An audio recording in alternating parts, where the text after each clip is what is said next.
अस्सलाम वालेकुम दोस्तों, मैं हूं सज्जाद मदनी और आज मेरे साथ मौजूद हैं मेरे भाइयों जैसे दोस्त अहमद राना, जो कि बाल्टीमोर टैक्स मैन के नाम से जाने जाते हैं। पूरे अमेरिका में लोग इनसे प्यार करते हैं और ये यहाँ अमेरिका में पाकिस्तानी अमेरिकन कम्युनिटी की एक जानी पहचानी शख्सियत हैं। समाजी तौर पे लोग इनसे बहुत सारे मामलात में रहनुमाई लेते हैं।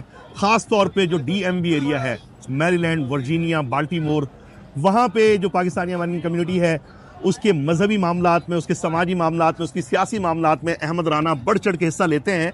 और इनका बचपन इस शहर में गुजरा। आज हम पाकिस्तान और इंडिया के मैच के हवाले से यहाँ जमा हुए हैं। कल सुबह यहाँ पे मैच होने जा रहा है, तो मैंने सोचा कि अहमद राना 14 साल की उम्र में कराची से न्यूयॉर्क आए और अब अपने उम्र के एक उस हिस्से में है कि जहाँ इनके पास बहुत सारे तजुर्बात हैं, इनके पास बहुत सारा रिच एक्सपीरियंस है। माशाल्लाह एक कामयाब ज़िंदगी गुजार रही हैं। और हमारी जो भाभी हैं डॉक्टर साजिदा जुल्फ़कार, अहमद राना की जो अहलियाँ हैं, वो अमेरिका के एक बहुत बड़े मेडिकल इंस्टीट्यूट जॉन हॉपकिंस से वाबस्ता हैं। वो भी एक बड़ी ज़बरदस्त जो है वो प्रोफेशनल लाइफ गुजार रही हैं और उनकी कामयाबी में, उनके इस मकाम तक पहुंचने में अहमद राना की बड़ी कुर्बानियाँ, इनका बड़ा किरदार है। मेरा इनके साथ एक भाइयों जैसा प्यार है, फैमिली मरासिम है। और सच पूछिए तो मेरे अमेरिका आने के पीछे जो सबसे बड़ी मोटिवेशन थी, उसमें अहमद राना का बहुत बड़ा किरदार था, क्योंकि इन्होंने हमेशा मुझे मोटिवेट किया, हमेशा मेरी जहन साजी की कि तुम्हें पाकिस्तान से हिजरत करके अमेरिका आना चाहिए। और अब ये पिछले कुछ हफ्तों से मेरे पीछे लगे हुए हैं कि मुझे न्यूयॉर्क छोड़ के बाल्टीमोर इनके पास चले जाना चाहिए, क्योंकि उनको लगता है कि हम दोनों मिल के टीम वर्क करके बहुत कुछ कर सकते हैं। लेकिन आज ख़ास तौर पे अहमद भाई से जो मैंने टाइम लिया है, तो मैं इनसे ये पूछना चाहता हूँ कि चले, मुझे तो अभी बहुत थोड़ा अरसा हुआ है, मुझे सिर्फ जो है वो 18 महीने हुए हैं अमेरिका आए हुए। तो आप अपनी ज़िंदगी का एक बहुत बड़ा जो सुनहरी टाइम है वो अमेरिका में गुजार चुके हैं। आपको लगता है कि अमेरिका आना वर्थ करता है? आपके वालिदैन ने, आपके करीबी अज़ीज़ व अक़रबा ने जो अपना मुल्क छोड़ा, अपना कंफर्ट जोन छोड़ा और वो अमेरिका आए, तो आपको लगता है कि उनका आना जो है वो उतना फ़ायदेमंद रहा जितना उन्होंने सोचा था? अस्सलाम वालेकुम। पहले तो बहुत बहुत शुक्रिया सज्जाद मदनी भाई को कि इनके YouTube चैनल पे हम आए और पिछले कुछ महीनों से हम कोशिश कर रहे थे कि हम ये एपिसोड करें, लेकिन देखें देर आए दुरुस्त आए। आज कहाँ पे एपिसोड हो रही है? टाइम स्क्वायर में, जो कि न्यूयॉर्क कहते हैं कि अमेरिका का दिल है। और जो जितने भी फॉरनर आए उन्होंने न्यूयॉर्क से शुरू करा। और जो है इस टाइम टाइम स्क्वायर में रात के तकरीबन 2 या 3 बज रहे हैं और रौनक खत्म नहीं हो रही है। बिल्कुल ऐसा है। तो जो आपके सवाल हैं भाई, वो बहुत अच्छे सवाल हैं। 18 महीने में मेरे ख्याल से आप बहुत अच्छे सक्सेसफुल काम कर रहे हो। और जो आपने बात करी कि प्रो और कॉन्स के ना, तो आप ये देखो, कराची भी कोई बुरा शहर नहीं है रहने के लिए, पाकिस्तान कोई बुरा मुल्क नहीं है रहने के लिए। लेकिन मसला क्या है मेरे भाई कि वहाँ मेहनत का फल नहीं मिल रहा। अगर हमारे वालिद साहब यहाँ पे 1998 में हमें लेके आए थे, उससे पहले वो 88 में आए थे, वो 10 साल लगे उनको सोचने में। हम पहले 94 में आए, यहाँ 3 महीने रहे, हमारा दिल नहीं लगा क्योंकि वालदा को इंग्लिश का प्रॉब्लम था, तो हम वापस चले गए। लेकिन 98 में जब हम आए और आज देखिए तो 25 साल हो गए हैं, 26 साल होने वाले हैं। मुझे आज भी तारीख याद है, अप्रैल 15 1998 को मैं आया था। वाह वाह। और अप्रैल 15 2024 में आप देखें तो 26 साल हो गए जी। मैं 5 साल न्यूयॉर्क में रहा, मैंने हाई स्कूल यहाँ से किया, फिर मैं बाल्टीमोर चला गया, मैंने कॉलेज वहाँ से पढ़ा, यूनिवर्सिटी किया मैं, और पिछले 20 सालों से मैं Baltimore tax man income tax का काम कर रहा हूँ।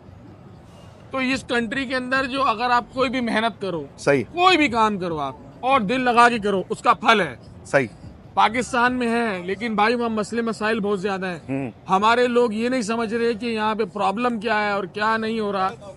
हम क्यों दूसरे मुल्कों में जाना चाह रहे हैं? ठीक है, क्या अगर हमारी माशियत सही हो, हमारे पास इकोनॉमी सही हो, तो हम पाकिस्तान से क्यों आए?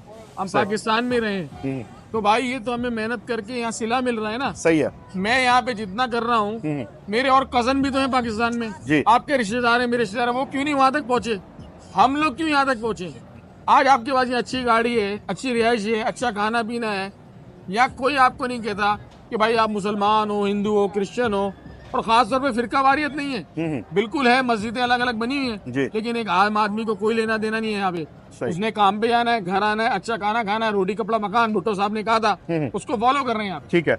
अच्छा राना, मैं अगर आपसे पूछूं कि आपके ख्याल में वो 5 सबसे बड़ी वजूहात जिनकी वजह से आप समझते हैं कि किसी भी इंसान का पाकिस्तान से अमेरिका आने का फैसला सही साबित हो सकता है, वो ऐसी कौन सी 5 बड़ी चीज़ें आपके ख्याल में हैं कि जो पाकिस्तान और अमेरिका के दरमियान एक बहुत बड़े फ़र्क के तौर पे आप देखते हैं? देखिए, मैं किसी की स्टोरी से पहले अपनी स्टोरी बताना चाहता हूँ। ठीक है।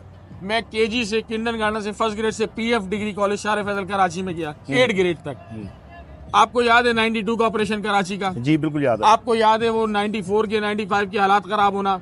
मैंने पूरी रात फायरिंग सुनी, मैंने नादा खान गोड पे फायरिंग देखी, सही। मैंने डकैतियां उड़ते देखी, मैंने भाई इतना ज्यादा टेररिज्म देखा। तो एक छोटा सा 12-13 साल का बच्चा क्या सीखेगा? सही बात। आज जो हम मेंटली इतने स्ट्रांग है वो हमें कराची ने किया है, लेकिन उस टाइम हमें ट्रॉमा नहीं होता था क्योंकि हम यूज्ड टू थे। अगर यहाँ मेरे बच्चे को या आपके बच्चे को वो फायरिंग नजर आ जाए या वो चीजें नजर आए तो सहम जाएगा। जी ऐसा ही है। तो अगर आप कराची से यहाँ आ रहे हो या पंजाब से कहीं से भी, आप बेटर लाइफ के लिए आ रहे हो, आप अपनी बच्ची को स्कूल छोड़ के आते हो, ठीक है। शाम को आपको ये नहीं है कि हड़ताल हो जाएगी, ओके। शाम को ये नहीं है बसें चल जाएंगी। बेनजीर भुट्टो शहीद जब की गई, मैं उस टाइम पाकिस्तान में था, तो मैं हालात देख के घबरा के क्या हो रहा है, सही है। बड़ी मुश्किलों हम घर पहुंचे। यहाँ भी भाई ऐसा नहीं है, बाल्टीमोर सिटी जो है मर्डर्स में नंबर 1 है इस टाइम। और खास तौर पे जो ब्लैक लाइव्स मैटर की तहरीक चली थी, तो हमने सुना है कि आपके शहर में उस वक्त बड़े हंगामे हुए थे, लेकिन जिस तरह आप कंपैरिजन कर रहे हैं कि उमूमी दिनों में यानी आम दिनों में अमन अमान की सूरत हाल जो है वो कराची के मुकाबले में, पाकिस्तान के मुकाबले में बेहतर होती है। आप 911 कॉल करें ना, ठीक है, तो वो आते हैं।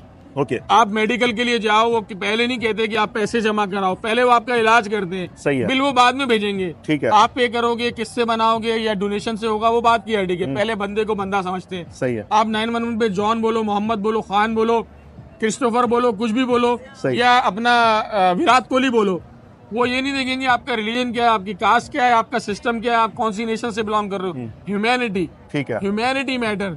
और ये कंट्री सर्विंग द ह्यूमैनिटी है। देखें हमारे मुल्क के अंदर लोग टैक्स नहीं भर रहे जी। अगर आप टैक्स नहीं भरोगे मुल्क कैसे चलेगा? बिल्कुल सही। यहाँ पे आपको मुझे किसी को छोड़ते हैं बगैर टैक्स भरे? ना ना।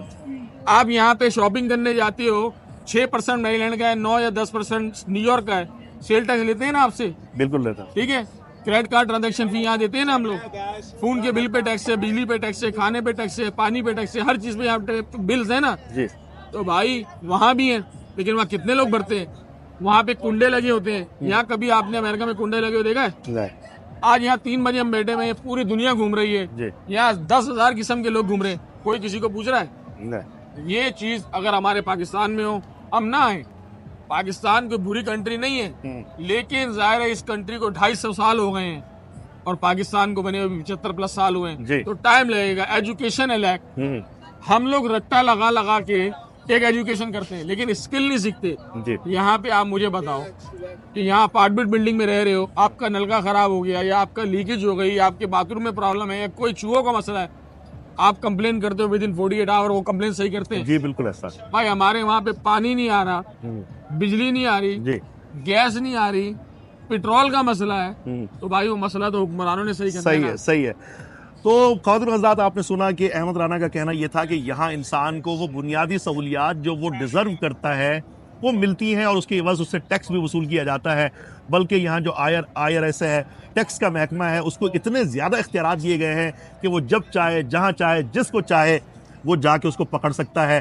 अहमद राना से हम पूछेंगे कि बहुत सारे लोग हैं जो पाकिस्तान के गुज़िश्ता 3-4 साल से जो हालात आपके सामने ही हैं, वहाँ पे सियासी तौर पर जो अदम इस्तेहकाम है और रोज़गार के मौके वहाँ पे अब बहुत कम है।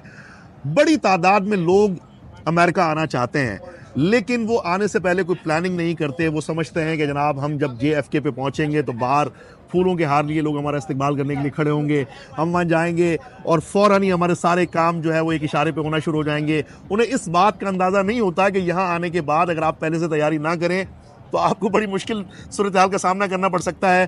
तो आपके ख्याल में अमेरिका किस किस्म के लोगों के लिए एक बेटर प्लेस हो सकता है, बेहतर चॉइस हो सकती है, और किस किस्म के लोगों को अमेरिका नहीं आना चाहिए? बहुत अच्छा सवाल है जी।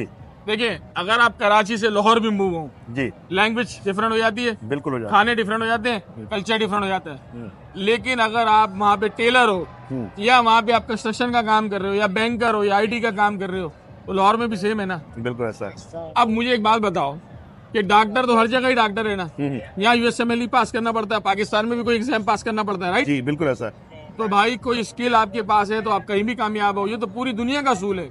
ऐसा नहीं है कि यहाँ फूलों के हार लेके खड़े होते हैं, लेकिन ये आपको वेलकम करते हैं। अगर आप 10 जॉब एप्लीकेशन डालो, 2 आपको लाजमी कॉल करेंगे जी। फिर आपको सीढ़ियाँ नीचे से चढ़नी है, जंप नहीं मारनी जी। हम लोग शॉर्टकट ढूंढते हैं। मैं आपको बताता हूँ, 2022 में मेरा पाकिस्तान जाना हुआ, मैं पाकिस्तान के लिए हेल्प करना चाहता था, मैं अभी भी सर्विंग ह्यूमैनिटी का CEO हूँ, हम लोग हेल्प करते हैं, लेकिन अब हम पाकिस्तान में नहीं करते, हम अमेरिका में करते हैं। जी। अभी एक खातून को डिवोर्स हुई, हमने उसका घर बचाया। सही। एक और खातून का फोरक्लोजर में घर था, हमने उसका घर बचाया। सही। हम पूरा गाइड करते हैं, टैक्स आईडी कैसे बनेगी, LLC कैसे बनेगी, इमिग्रेशन के पूरा गाइड करते हैं, और बहुत सारे काम हम फीस अभी लीला भी करते हैं। सही। मेरे तो 80% क्लाइंट ही अमेरिकन है, जी जी। 20% और होंगे पाकिस्तानी, लेकिन कोई पाकिस्तानी या हिंदुस्तानी या बंगाली या श्रीलंकन या नेपाली आ जाए, हम सब देसी हैं। यहाँ पे आपको गोरा ये नहीं देखेगा कि आप पाकिस्तानी हो या इंडियन हो या वो, आपको देखेगा यार दे यार देसी। ठीक है। तो बात ये मेरे भाई, कोई भी स्किल अगर आपके पास है, आप किसी भी कंट्री में कामयाब हो। और जो मैं बात आपसे डिस्कस कर रहा था पाकिस्तान की, जिसके पास 5 लाख रुपए है ना भाईजान वहाँ पे, जी। वो सऊदीया दुबई जा रहा है। ठीक है। जिसके पास 10 से 15 लाख है वो बाल्कन कंट्री जा रहा है। बिल्कुल। जिसके पास 25 से 30 लाख है वो यूरोपियन कंट्री जा रहा है, और जिसके पास 50 लाख है वो अमेरिका कनाडा आ रहा है। ठीक है। तो जितने पैसे हैं जिसके पास, वो अपने अपने हाथ मार रहा है। सही है। अब वहां से लोग क्यों निकल रहे हैं यार? पॉपुलेशन है, इंडिया की भी पॉपुलेशन है, लेकिन यार इंडिया का सिस्टम और हमारे सिस्टम में जमीन आसमान का फर्क है। सही है। लोग मुझे यहाँ कंप्लेन करते हैं कि यार एक इंडियन जो है उनको एजुकेशन मिल जाती है, उनको भाई अगर 50,000 एप्लीकेशन गई है, 40,000 इंडियन की है और 10,000 किसी और की है, तो प्रोबेबिलिटी अगर आप देखो, रेशो देखो, तो 10 में अगर 8 इंडियन है तो उनका ज्यादा चांस है ना। सही है। अच्छा अहमद राना, मैं आपसे एक चीज और पूछना चाहूंगा कि बहुत सारे लोग जो है वो एजेंट्स को 1-1 करोड़ रुपए देके मैक्सिको के जरिए इलीगल तरीके से बॉर्डर क्रॉस करके आते हैं। उन्हें ये मालूम ही नहीं है कि अमेरिका आने के बहुत सारे लीगल तरीके भी हैं। वो इससे कम पैसों में जहाज में बैठ के इज्जत से जो है वीजा लेने के बाद यहाँ अमेरिका आ सकते हैं। तो आप क्या सजेस्ट करेंगे कि अगर कोई बहुत ज्यादा इसका शौक रखता है, उसे अमेरिका आने का जुनून है, तो उसके लिए कौन कौन से रास्ते हो सकते हैं कि वो वीजा लेके अमेरिका आ सके? बहुत अच्छा है, जबरदस्त। आपने आज आप गुगली पे गुगली और बाउंसर पे बाउंसर मार रहे हो, क्योंकि पाकिस्तान इंडिया का मैच चल रहा है और वर्ल्ड कप चल रहा है। जी। सवाल बहुत अच्छा है। देखिए सज्जाद भाई, जी। जब आप 2 साल पहले आए थे, हमारी मुलाकात हुई, जी। आपने एक प्लान किया, सारे हिसाब किताब से आप चले, सब चीजें आपने देखी। 4 साल पहले। 4 साल पहले जी। प्रो कॉन्स आपने देखे। देखिए 18 महीने हो गए अब आपको आए हुए, 2 साल पहले, मतलब ऑलमोस्ट 2 साल हो गए आपको आए हुए। जी जी। भाई मेरे यहाँ पे स्किल वीजा है, E2 वीजा है, EB5 है, अनस्किल वीजा है, लेबर सर्टिफिकेशन है, आप LLC खोलो, बिजनेस है, बिजनेस से स्पॉन्सर कर सकते हो। ठीक है भाई आप एक बार जाके USCIS को पढ़ो तो सही। ठीक है। अब वो मैंने आपने तो नहीं पढ़ना। अगर आपके पास पैसे नहीं, अगर आप नहीं पढ़ सकते, तो आप कम से कम जो है उनको पैसे तो दो, लॉयर को दे दो। ठीक है। $100 $200 कंसल्टेशन फी दे दो, ठीक है, तो उनको जो है आप कर दो। क्योंकि अगर लॉयर को फीस दोगे, उनको ईमेल लिखो, वो कम से कम आपको लीगल वे तो बताएंगे जी। दूसरा, आप एक और चीज नोट करो, यहाँ पे बहुत सारे लोग बॉर्डर क्रॉस करके आते हैं, लेकिन क्या लाइफ होती है उनकी 5 साल। वो पहले तो अरेस्ट होंगे बॉर्डर पे जी। वकील उनकी वो बेल करा के निकालेगा, ठीक है, उन्हें वर्क परमिट मिल जाएगा। वो कहाँ चले जाएंगे? उस पे चले जाएंगे अपना ट्रक पे या और जॉब पे चले जाएंगे, क्योंकि वो इतना कर्जा लेके आते हैं, कर्जे में डूबे हुए होते हैं। जो डंकी मूवी बनी शाहरुख खान की, तो वो उनको पे करना ही करना है, तो उन पे प्रेशर इतना ज्यादा है। लेकिन अगर यही लीगल तरीके से आए, स्टूडेंट वीजा है, जरूरी नहीं आप न्यूयॉर्क में, टेक्सास में, इलिनॉय में, बड़े शहरों में, शिकागो, न्यूयॉर्क, वहाँ अप्लाई करो। आप वायोमिंग में करो, अलास्का में करो, साउथ डिकोटा में करो, नॉर्थ डिकोटा में करो। उनके पास कोटा है, उनके पास वो आपको वेलकम करते हैं। भाई अब तो E2 वीजा इतना सिंपल हो गया है जी कि $1 लाख से लेके 75,000 से लेके आप करो, $500,000 में तो ग्रीन कार्ड है। सही है। तो यहाँ पे मौके बहुत है, लेकिन पहले स्टडी करो। अगर नहीं पता, उस बंदे से पूछो। Fake YouTubers, fake Instagrammers, fake influencers के पास ना जाओ, खुद अपने आप को USCIS की वेबसाइट पे जाओ और देखो। मैं यहाँ अहमद राना के सोशल मीडिया अकाउंट्स मेंशन कर दूंगा, इनका ईमेल एड्रेस आपको दे दूंगा। आप इस बारे में कोई भी आपका सवाल हो, आप इनसे रब्ता कर सकते हैं। मैं इनसे गुजारिश करूंगा कि अपने तजुर्बे की रोशनी में हमारे दोस्तों को लाजमी आंसर करें। और अहमद राना जो है वो यहाँ बिजनेस सेटअप करने के हवाले से या बिजनेस बाय करने के हवाले से कंसल्टेंसी भी प्रोवाइड करते हैं।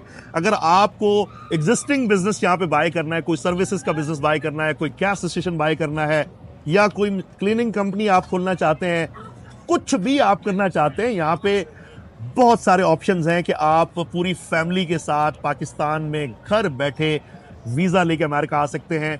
और ये प्रोसेस जो है वो बहुत सिंपल है, बहुत आसान है, लेकिन आपको इसके लिए कानूनी रास्ता इख्तियार करना पड़ेगा।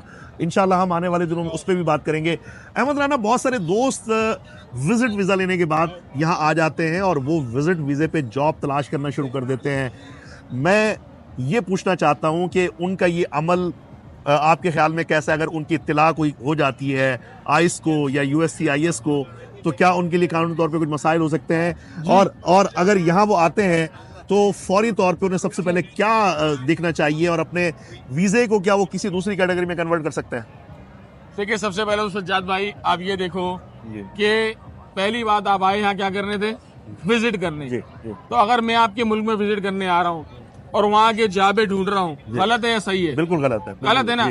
तो पहले आप आओ विजिट करने, यहाँ पे किसी वकील को पैसे दो, ठीक है, आप स्टेटस चेंज डालो, चेंज ऑफ स्टेटस डालोगे, अगर आपका हो जाए वर्क परमिट आए, मोस्ट वेलकम, आप जॉब करो, पढ़ाई करो, कुछ भी करो, सही है। और अगर आप पढ़ाई करने विजिट करने आए हो और आपके पास पैसे हैं पाकिस्तान में, तो आप जाके यूनिवर्सिटी में पढ़ाई करो।